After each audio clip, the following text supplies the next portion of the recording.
Assalamualaikum warahmatullahi wabarakatuh. Selamat bertemu kembali dengan mata kuliah strategi pembelajaran PAI.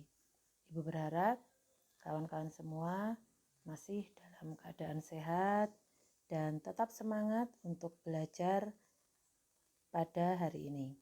Baiklah, untuk mengawali perkuliahan kita, marilah kita awali dengan membaca surat Al-Fatihah. Mudah-mudahan dengan surah Al-Fatihah ini akan memberikan kita kemudahan, memberikan kita manfaat dan juga barokah atas apapun yang kita pelajari. Bi barokatil Fatihah.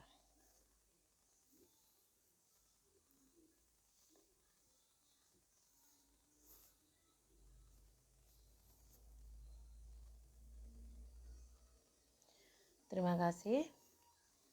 Untuk materi hari ini kita akan mempelajari tentang penyelenggaraan PAKEMI. Minggu lalu kawan-kawan sudah mempelajari tentang contextual teaching and learning atau pembelajaran yang berbasis konteks. Pembelajaran yang berbasis konteks itu adalah pembelajaran yang berbasis pada situasi dan kondisi di mana pembelajaran itu berlangsung. Salah satu bentuk dari pembelajaran yang berbasis konteks itu atau contextual teaching and learning itu adalah penyelenggaraan PAKEMI. Baik, sebelum Ibu lanjutkan tentang apa pembelajaran PAKEMI, silahkan diamati gambar berikut ini. Ini gambar yang pertama. Kemudian ini adalah gambar yang kedua. Pertanyaannya, bentuk pembelajaran mana yang kita pilih? Ibu beri waktu selama 2 detik untuk menjawab pertanyaan ini.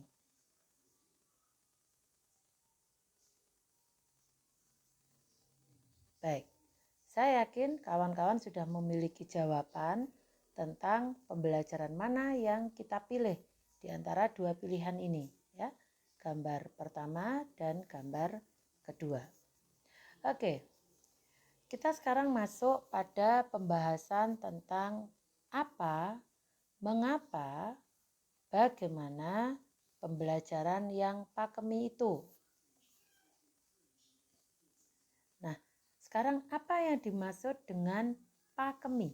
Singkatan dari apa PAKEMI itu? PAKEMI adalah singkatan dari pembelajaran aktif, kreatif, efektif efisien, menyenangkan, dan juga islami. Kita awali dari pembahasan tentang aktif, pembelajaran aktif. Pembelajaran aktif itu yang bagaimana? Ya, pembelajaran yang aktif itu menuntut guru yang aktif dan juga siswa yang aktif. Guru yang aktif itu adalah satu, guru yang selalu memantau kegiatan belajar siswa. 2, guru yang memberikan umpan balik. 3, guru yang pertanyaannya itu menantang. Dan yang keempat, guru yang mempertanyakan gagasan siswa. Itu adalah guru yang aktif gitu. Jadi memantau kegiatan belajar siswa. Jadi guru yang aktif itu selalu mengevaluasi. Yang kemarin kawan-kawan pelajari dalam bentuk evaluasi otentik atau authentic assessment. Jadi guru itu selalu memantau, selalu mengevaluasi dalam setiap aspek belajar dari peserta didik itu. Kemudian guru itu memberikan feedback, memberikan umpan balik. Di samping itu juga pertanyaan-pertanyaannya itu menantang, tidak saja pertanyaan itu tentang apa yang dimaksud, tidak seperti itu, tapi pertanyaan itu menggali gagasan siswa. Itu guru yang aktif. Nah, guru yang aktif itu akan menjadikan siswa yang aktif juga.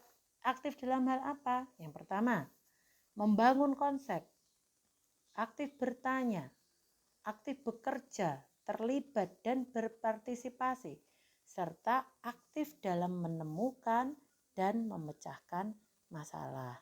Nah, Sehingga ketika kawan-kawan kemarin belajar tentang contextual teaching and learning, salah satu ciri dari contextual teaching and learning itu adalah pembelajaran yang berbasis pada pengalaman, ya. Itu yang terlibat dan berpartisipasi. Juga berbasis pada pemecahan masalah atau problem solving. Sehingga pembelajaran yang aktif itu harus menuntut guru yang aktif, di samping itu juga menuntut siswa yang aktif.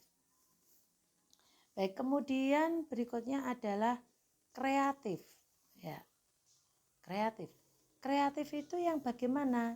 Yang pertama, pembelajaran yang kreatif menuntut adanya guru yang kreatif.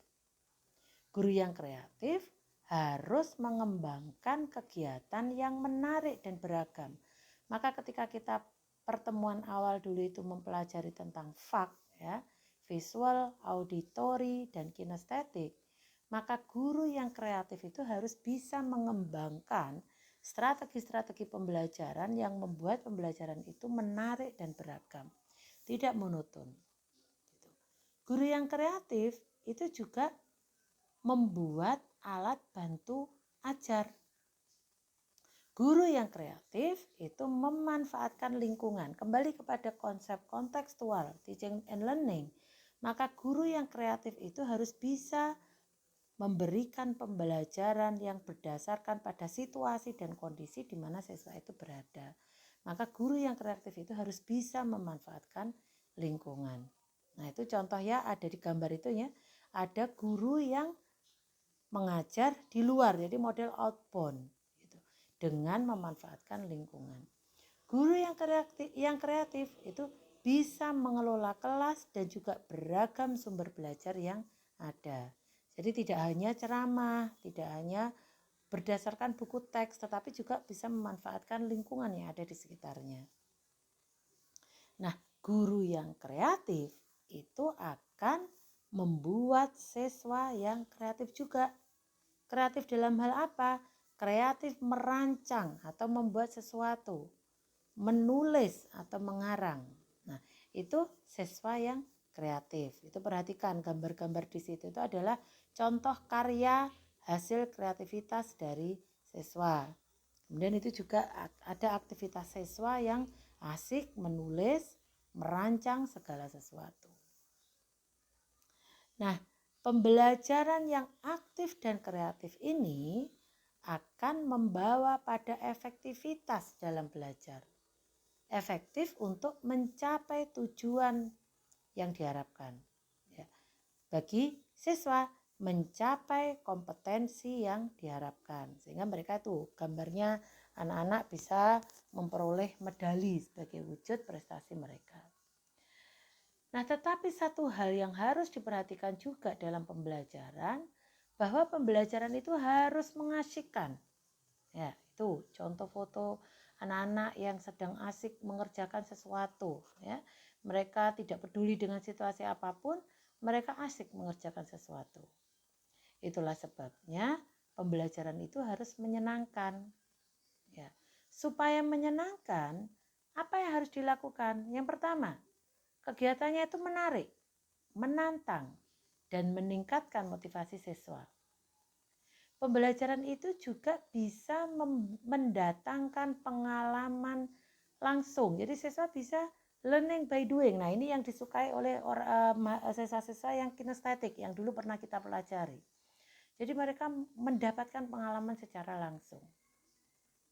Pembelajaran yang menyenangkan itu juga pembelajaran yang bisa meningkatkan kemampuan berpikir kritis dan juga kemampuan untuk memecahkan masalah.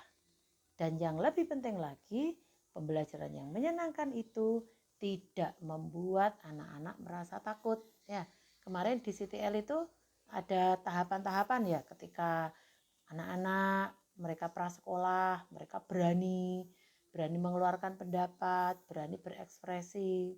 Ketika masuk TK, keberaniannya mulai berkurang. Ketika masuk SD, berkurang lagi. Ketika perguruan tinggi, makin berkurang. Mengapa kok bisa berkurang? Karena selama ini pembelajaran itu memberikan kesan yang menakutkan bagi peserta didik kita. Nah, dalam pakemi ini tidak boleh pembelajaran itu membuat anak merasa takut. Justru anak-anak harus tertarik, anak-anak harus merasa tertantang, anak-anak harus termotivasi untuk mengikuti pembelajaran. Maka syarat dari pakemi itu juga salah satunya pembelajaran harus menyenangkan.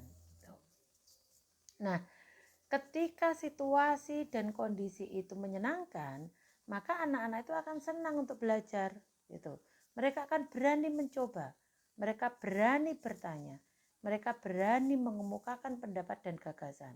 Bahkan mereka juga berani mempertanyakan gagasan orang lain. Jadi kalau guru di era sekarang itu tidak boleh ngeceng ya bahasa Jawanya, atau tidak menyukai siswa-siswa yang kritis, tidak boleh. Justru di pembelajarannya sekarang ini, siswa diberi ruang yang seluas-luasnya untuk bertanya, dan siswa didorong untuk memiliki keberanian untuk mempertanyakan apapun, bahkan mempertanyakan gagasan dari gurunya. Maka itu yang dimaksud dengan menyenangkan. Nah, di awal kalimat tadi P ya, ada kata-kata P. P itu pembelajaran. Mengapa kok kita menggunakan kata pembelajaran kok tidak pengajaran ya? Sebab kalau pembelajaran itu ada kata saling. Ya, ada saling, siswa sekaligus sebagai subjek dan juga sebagai objek. Jadi saling belajar. Tetapi kalau pengajaran, siswa hanya sebagai objek ya. Guru mengajar, siswa belajar, itu kalau pengajaran. Tetapi kalau pembelajaran itu saling take and give. Jadi guru dan siswa sama-sama belajar.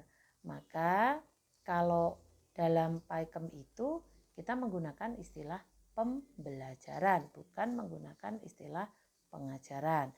Sebab ada kata saling di sini, ada saling sama-sama belajar ya, saling take and give, saling memberi dan juga saling menerima.